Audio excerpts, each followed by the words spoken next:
Президент Таджикистана Эмомали Рахмон в рамках визита в Россию провел встречу с представителями таджикских диаспор. Предпринимательство и инвестирование в экономику Таджикистана является основным средством к достижению целей, обозначенных национальной стратегией развития на период до 2030 года, заявил президент республики Эмомали Рахмон на встрече с руководителями диаспор таджикских трудовых мигрантов и студентов в России.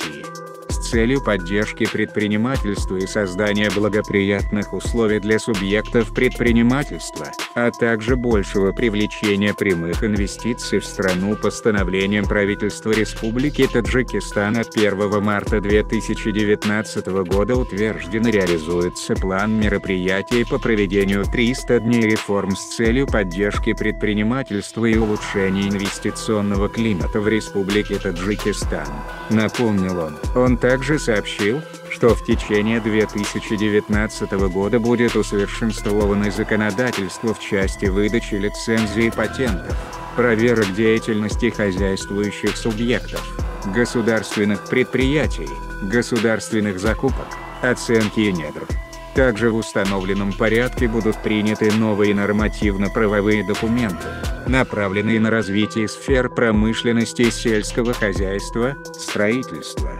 туризма, ремесленничества и других сфер, связанных с предпринимательской деятельностью. Глава Таджикистана напомнил, что в рамках третьей стратегической цели – защиты продовольственной безопасности страны, в 2018 году общий объем сельскохозяйственной продукции по сравнению с 2000 годом был увеличен в 3 раза с 7,4 миллиарда $784,7 миллиона до 21,3 миллиарда сомони, $2,2 миллиарда.